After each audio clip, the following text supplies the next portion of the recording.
अस्सलाम वालेकुम व्यूअर्स, कैसे हैं आप सब? Hope you are doing well. Welcome to my channel prose world. आज के इस वीडियो में हम डिस्कस करने जा रहे हैं हैमलेट प्ले की एक्ट वाइज समरी। इसमें 5 एक्ट हैं और इस वीडियो में हम ये 5 एक्ट्स ही कवर करेंगे।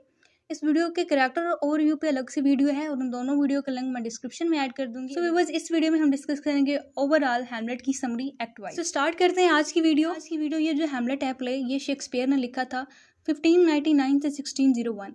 इस टाइम पीरियड के दौरान ये लिखा गया था और 1603 में ये पब्लिश हुआ। जो है वो ट्रेजेडी है, यानी कि ये ट्रेजिक ड्रामा है या ट्रेजिक प्ले है जिसमें मेन कैरेक्टर्स की डेथ हो जाती है और इसका जो ट्रेजिक हीरो होता है वो प्रिंस हैमलेट होता है। इसका अपने फादर के मर्डर का रिवेंज लेना होता है, लेकिन जो है वो रिवेंज सक्सेसफुली ले नहीं पाता और इसकी खुद की भी डेथ हो जाती है। अराउंड जो है सारी स्टोरी वो रिवॉल्व करती है। सो स्टार्ट करते हैं आज की वीडियो। वन स्टार्ट होता है, उसमें हमें सेटिंग बताई जाती है कि शाम का वक्त होता है और ये जो सेटिंग है ना, ये उसमें डेनमार्क में होती है। ठीक है, डेनमार्क में एक कैस्टल होता है, एल्सिनोर कैस्टल। तो ये जो सारी सेटिंग है प्ले की यहाँ पे है। इसके अलावा यहाँ पे इस प्ले में इंग्लैंड का भी जिक्र होता है, जहाँ पे क्लॉडियस जो है वो हैमलेट को भेजता है, लेकिन वो इसकी मेन सेटिंग नहीं है। जो सारा प्ले जो है वो इधर डेनमार्क में ही सेट है। प्ले स्टार्ट होता है तो एक सुपर नेचुरल एलिमेंट आता है, यानी कि प्ले में गोस्ट आता है।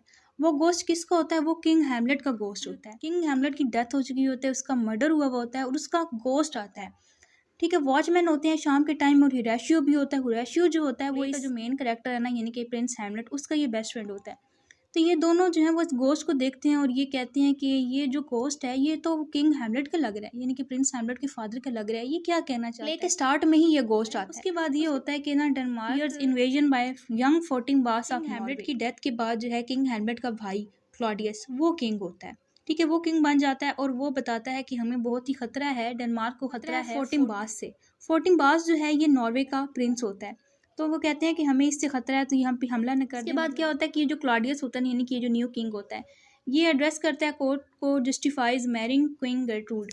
तो ये सबको बता रहा होता है कि ये सर्कमस्टेंसेस थे और मैंने क्वीन गर्ट्रूड से शादी कर ली। क्वीन गर्ट्रूड जो होती है ना, ये उसकी गोस्ट जो अभी बना हुआ होता है, यानी कि किंग हैमलेट जो है ये उसकी वाइफ थी, यानी कि ये क्लॉडियस की सिस्टर इन लॉ। क्या होता है कि जब किंग हैमलेट की डेथ हो जाती है ना, तो ये जल्दी से अपने ब्रदर इन लॉ यानी कि क्लॉडियस से शादी कर देती है, जिसकी वजह से इसका बेटा यानी कि हैमलेट जो होता है ना वो बहुत ही परेशान होता है। हैमलेट ने ब्लैक कलर के कपड़े पहने हुए होते हैं, बहुत ही ज़्यादा वो दुखी होता है। वो अपने फादर की डेथ को मौन कर रहा होता है, ठीक है, ग्रीव करता है फादर की डेथ को, डिस्कस्टेड बाय मदर्स क्विक री मैरिज। और वो बहुत ही परेशान होता है कि उसकी मदर ने जल्दी से शादी कर ली अपने ब्रदर इन लॉ से, यानी कि इसकी अंकल से। तो ये सारी स्टोरी चल रही होती है। हैमलेट का एक लव इंटरेस्ट होता है ओफिलिया। लेरिट्स जो है ये ओफिलिया का भाई होता है। ठीक है, और ये हैमलेट का दोस्त भी होता है, लेकिन इतना अच्छा दोस्त नहीं होता। Laertes warns Ophelia about Hamlet's intention. तो ये कहता है कि तुमने हैमलेट से दूर रहना है, वो ठीक नहीं है, वो सीरियस नहीं है तुम्हें लेके, वो तुमसे शादी नहीं करेगा। तो ये सारी चीज़ें होती हैं। और ओफिलिया को जो फादर होता है पोलोनियस, ये भी ओफिलिया को मना करता है कि तुमने हैमलेट से नहीं मिलना। ये पोलोनियस जो है ना, किंग क्लॉडियस का एडवाइजर होता है। ठीक है, जो एडवाइजेस देता है, उसकी बातें मानता है, उसको मशवरे देता है। तो ये सारा दिन हैमलेट को गोस्ट मिलता है और वो गोस्ट उसको बताता है कि उसका मर्डर किस तरह हुआ था, गोस्ट का मर्डर कैसे हुआ था। उसके ना कानों में जहर डाली गई थी और वो जहर किसने डाली थी? उसके अपने ही, यानी कि किंग क्लॉडियस ने अपने भाई का मर्डर कर दिया था और खुद न्यू किंग बन गया। तो जब हैमलेट को ये पता चलता है तो वो बहुत परेशान होता है कि अब वो बदला कैसे ले, क्योंकि गोस्ट उसको कहता है कि तुमने बदला लेना है। तो हैमलेट जो है बहुत ज़्यादा परेशान हो जाता है। वो पहले ये कंफ्यूज होता है कि ये पता नहीं ये रियल स्पिरिट है भी या नहीं, ये जो गोस्ट है ये कोई डेविल तो नहीं है। हैमलेट अपने फ्रेंड्स को बताता है कि गोस्ट ने मुझे कहा कि तुम रिवेंज लो, लेकिन मैं क्या करता हूँ कि मैं ना मैड होने की एक्टिंग करूँगा। ठीक है, जिससे मुझे थोड़ा टाइम मिल जाएगा और मैं सबको ऑब्जर्व कर सकूंगा और ये पता कर सकूंगा कि ये जो स्पिरिट है ये रियल है या नहीं, और वाकई ही क्या मेरे अंकल यानी कि किंग क्लॉडियस ने किंग हैमलेट का मर्डर किया या फिर नहीं। एंड व्यूअर्स, अब डिस्कस करते हैं एक्ट 2। एक्ट 2 में क्या होता है कि जो पोलोनियस होता है ना, ये कुछ स्पाइस भेजता है लेरिट्स को चेक करने के लिए फ्रांस में। लेरिट्स जो है वो उस टाइम फ्रांस में होता है, तो ये कुछ स्पाइस भेजता है कि उसको चेक करो कि मेरा बेटा क्या कर रहा है क्या नहीं कर रहा। इसी टाइम जो है ना, Ophelia reports Hamlet strange behaviour, Polonius conclude Hamlet is love mad. तो ओफिलिया जो होती है यानी कि हैमलेट का लव इंटरेस्ट, वो कहती है कि हैमलेट जो है ना वो कुछ अजीब सा बिहेव कर रहा है, क्योंकि वो मैड होने की एक्टिंग करता है ना। अब इसको तो नहीं पता होता कि वो मैड होने की एक्टिंग कर रहा है। वो जो है वो बहुत ही अजीब अजीब बातें करता है, रिडल्स में बातें करता है, पोलोनियस के साथ वो बहुत ज़्यादा फनी बातें करता है। तो ना इस वजह से वो जो है ना सबको लग रहा होता है कि ये मैड है। तो पोलोनियस कहता है कि ये ना लव मैड है, कि तुम्हारी वजह से ये मैड हो गया, तुम इसको रिजेक्ट कर दिया है, तो तुम जो है वो इससे इतनी बात नहीं करती, तुमने इसको रिजेक्ट कर दिया, तो शायद ये इस वजह से है। उसके बाद क्या होता है कि जो क्लॉडियस होता है ना, ये रोज़ेनक्रेंट्ज़ और गिल्डनस्टर्न को बुलाता है कि वो पता करें कि हैमलेट की मैडनेस की वजह क्या है। ये जो दोनों होते हैं ना, ये हैमलेट के बचपन के दोस्त होते हैं। ठीक है, लेकिन कहने के दोस्त होते हैं, लेकिन ये किंग के साथ मिले होते हैं। ठीक है, और वो जो है ना स्पाई करते हैं इस पे कि ये वाकई है, मैड है ये। हैमलेट को बहुत ही जल्दी पता चल जाता है कि ये किंग की तरफ से हैं और मैंने सच नहीं बोलना। तो ये इनको बिना सच नहीं बताता, इनको भी जो है ना वो चक्कर देता रहता है, मैनिपुलेट करता रहता है। ठीक है, और मतलब इनको सच नहीं बताता कि ये इसके दिल में क्या है। तब तक जो है क्लॉडियस को नहीं पता होता कि हैमलेट को पता चल गया है कि मैंने इसके फादर का मर्डर किया है। और व्यूवर्स, क्लॉडियस को तब पता चलता है जब हैमलेट जो है वो play with in a play arrange करता है, यानी कि इस प्ले के अंदर एक प्ले होता है, एक प्ले चलता है। वो जो है ना उस प्ले का नाम होता है माउस ट्रैप। हैमलेट वो अरेंज करता है। किस तरह होता है वो भी हम डिस्कस करते हैं कि ना कुछ एक्टर्स आते हैं एलसी एक ड्रामा परफॉर्म करने के लिए, कुछ एक्टर्स आते हैं। हैमलेट जो है ना वो उनका प्ले देखता है और उसमें कुछ ऐड कर देता है।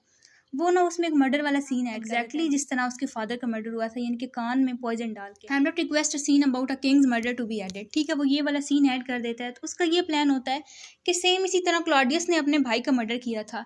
जब वो ये प्ले देखेगा ना तो वो गिल्ट जो है ना वो उसके फेस पे नजर आ जाएगी। वो कंफ्यूज हो जाएगा कि ये क्या हो रहा है, मैंने इस तरह किया था तो इनको कैसे पता कि ये सारा सीन ऐसे हुआ। हैमलेट ने ये किया था ताकि वो कंफर्म कर सके गोस्ट की स्टोरी के गोस्ट वाकई रियल था और वाकई ही क्लॉडियस ने अपने भाई का मर्डर किया या नहीं, क्योंकि जो गिल्ट है ना वो उसके फेस पे नजर आ सकती है। हैमलेट की ये ट्रिक काम कर गई और किंग क्लॉडियस को बहुत ही गुस्सा आ गया और वो हॉल छोड़ के चला गया। तो हैमलेट को कंफर्म हो जाता है कि वाकई ही उसके अंकल ने अपने भाई का मर्डर किया है। And we were next is act 3। Act 3 में जो है वो सारा कुछ होता है, हैमलेट की सोलिलुकीज होती हैं, उसमें ये माउस ट्रैप प्ले किया जाता है। इसमें क्लॉडियस को गुस्सा आ जाता है और हैमलेट की भी कंफर्मेशन हो जाता है। हैमलेट की अपनी मदद से थोड़ी सी डिबेट हो जाती है और पोलोनियस के साथ एक इंसिडेंट होता है, तो वो हम डिस्कस करते हैं। हैमलेट की मोस्ट इंपॉर्टेंट सोलिलुकी है टू बी और नॉट टू बी। ठीक है, सोलिलुकी वो होती है जिसमें करेक्टर अपने आप से बातें करता है, इसमें ना रिफ्लेक्शन होती है, डीप थॉट्स होते हैं। तो हैमलेट ये कहता है कि क्या करना चाहिए। ये रिटोरिकल क्वेश्चन है, टू बी या not to be, that is the question कि क्या करना चाहिए, क्या मैं सुसाइड कर लूँ या फिर मैं बदला लूँ, जिंदा रहूँ और अपने अंकल से बदला लूँ, मैं क्या करूँ। मतलब वो बहुत ही ज़्यादा अनसर्टेन होता है about life, death and suicide. उसको नहीं पता होता कि आफ्टर लाइफ किस तरह से होती है। हो सकता है कि उस आफ्टर लाइफ में इस दुनिया से भी ज़्यादा बुरा होता हो, तो इंसान क्या करे। तो ये सारी चीज़ें होती हैं। ओफिलिया जो होती है इस टाइम में हैमलेट को सारे गिफ्ट वापस कर देती है। हैमलेट जो है वो ओफिलिया को रिजेक्ट कर देता है, says he loved her once then didn't.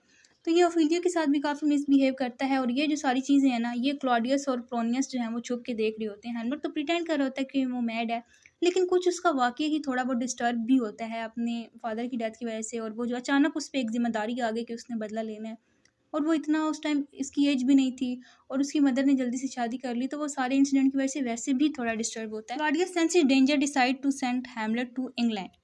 ठीक है, क्लॉडियस को अब ना इसके मैडनेस की वजह से थोड़ा सा खतरा महसूस हो रहा होता है, तो वो कहता है कि मैंने इसको इंग्लैंड भेज देता हूँ।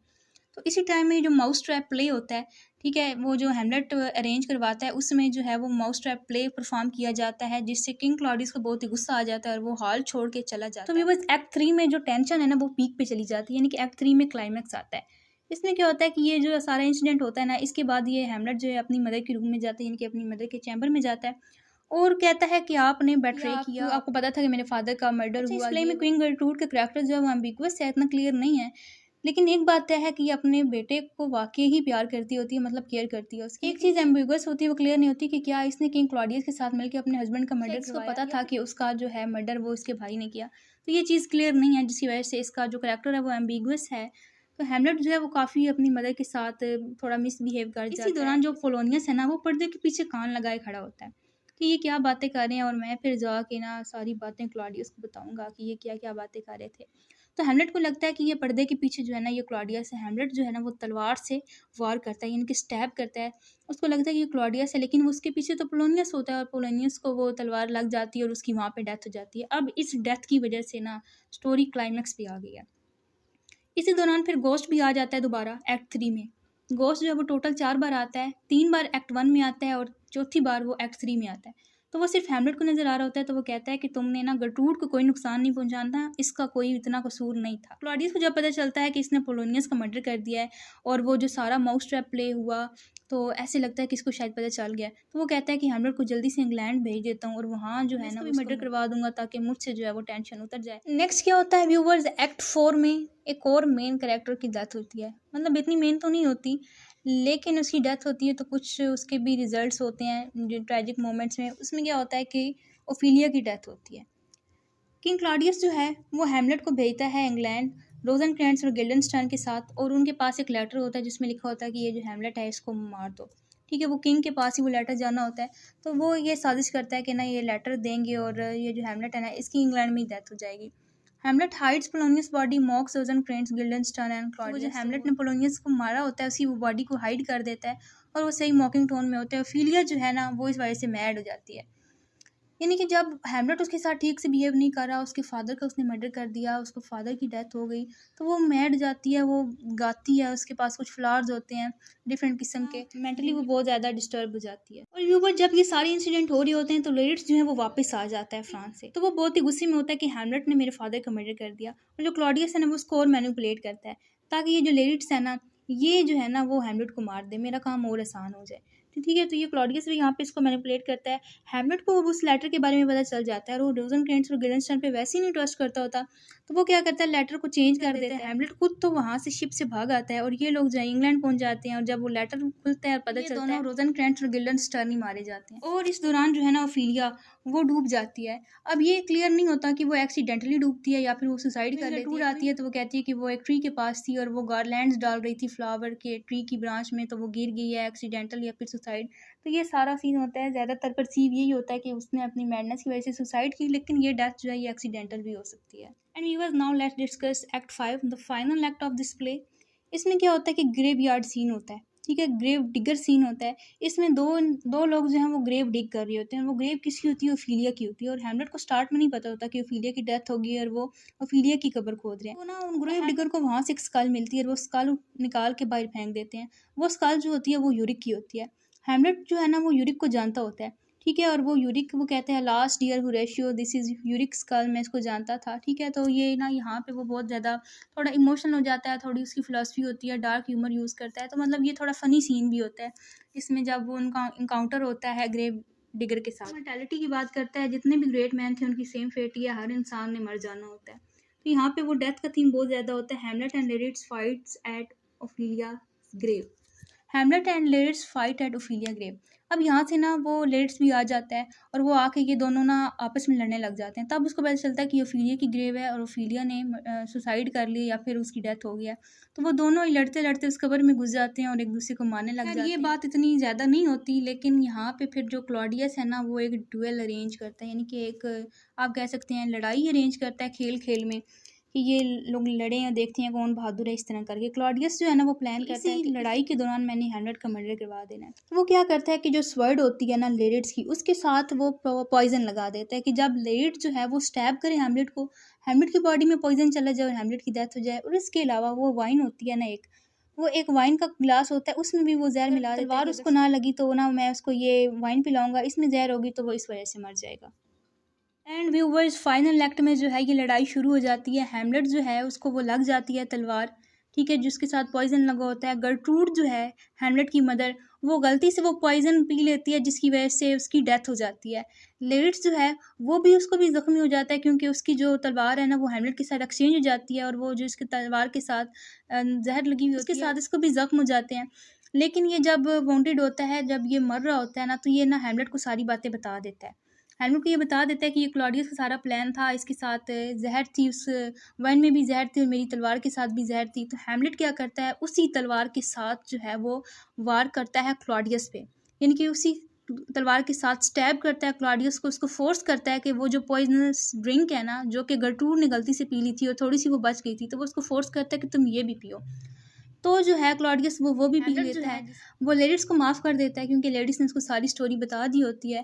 तो यहाँ पे जो है ना वो लेडीज़ की भी डेथ हो जाती है, क्लॉडियस की भी डेथ हो जाती है, क्वीन गर्ट्रूड की भी डेथ हो जाती है। और हैमलेट जो है उसकी आखिरी कुछ मोमेंट्स होते हैं तो वो होरेशियो को कहता है कि I am going to die, और वो इस तरह का सारा सीन होता है। होरेशियो को वो कहता है कि तुम लोगों को मेरी स्टोरी बताना कि मेरे साथ क्या हुआ था। ये सारा सीन और होता है। तो जो हमने स्टार्ट में डिस्कस किया कि इनको थ्रेट होता है नॉर्वे के प्रिंस फोर्टिम बास से कि वो आके हमारी हुकूमत ले लेंगे, वो हम डेनमार्क पे कब्जा कर लेंगे, तो इसी दौरान जो है फोर्टिम बास भी आ जाता है। तो वो क्लेम करता है थ्रोन को, order Hamlet to be honoured as a soldier. तो होरेशियो उसको सारी बात बताता है कि ये इस तरह हैमलेट था, तो वो कहते हैं हैमलेट का फ्यूनरल करो, उसको बरी करो और उसको एक सोल्जर की तरह इज्जत मिलनी चाहिए, ठीक है। तो ये सारी चीज़ें होती हैं। न्यू ऑर्डर होता है, एक न्यू मोनार्की होती है फोर्टिम बास की। फोर्टिम बास का हैमलेट के साथ कंपैरिजन भी किया जाता है कि जो फोर्टिम बास होता है ना ये मैन ऑफ एक्ट होता है। अगर हैमलेट मैन ऑफ एक्ट होता, ये अपना टाइमली डिसीजन लेता, ये जल्दी से स्टार्ट में क्लॉडियस को अगर मार देता ना तो ये सारे इंसिडेंट ना होते। इतने मेन कैरेक्टर्स की डेथ हुई सिर्फ हैमलेट की वजह से, क्योंकि हैमलेट का एक फ्लॉ था इनडिसिसिव नेचर। वो बहुत ही सोचता रहा, उसने टाइमली डिसीजन नहीं लिया, जिसकी वजह से उसकी अपनी भी डेथ होगी और मेन कैरेक्टर्स की भी डेथ होगी। सो व्यूवर्स, ये थी आज की हमारी वीडियो। इसमें हमने डिटेल से 5 एक्ट डिस्कस किए हैमलेट के। यहाँ पे मैंने कुछ की पॉइंट्स ऐड किए हैं, जिसमें मैंने 2 या 3 पॉइंट्स में पूरा एक एक्ट डिस्क्राइब कर दिया। जिस तरह एक्ट 1 में क्या होता है कि गोस्ट आता है, हैमलेट को बताता है अपने मर्डर का, और हैमलेट कहता है कि मैंने रिवेंज लेना है। तो ये जो सारी स्टोरी है ना, अगर आप ये वाली चीज़ें याद रख लेते हैं तो आपको पूरी एक्ट वाइज जो हमने स्टोरी की है ना, वो आपको ईजिली रिकॉल हो सकती है। तो व्यूवर्स, ये थी आज की हमारी वीडियो। उम्मीद करती हूँ आपको ये वीडियो बहुत अच्छी लगी होगी। वीडियो को लाइक करना मत भूलें, फ्रेंड के साथ शेयर किया करें, और मेरे चैनल को सब्सक्राइब करना मत भूलें। व्यूवर्स, चैनल को सपोर्ट करेंगे तो इस तरह की मजीद वीडियोस आपको देखने को मिलेंगी। चैनल पे न्यू है तो जल्दी से चैनल को सब्सक्राइब करें और मुझे कमेंट सेक्शन में ज़रूर बताएं कि आपकी वीडियो कैसी लगी और आपने चैनल सब्सक्राइब किया या नहीं। मिलते हैं आपसे नेक्स्ट वीडियो में।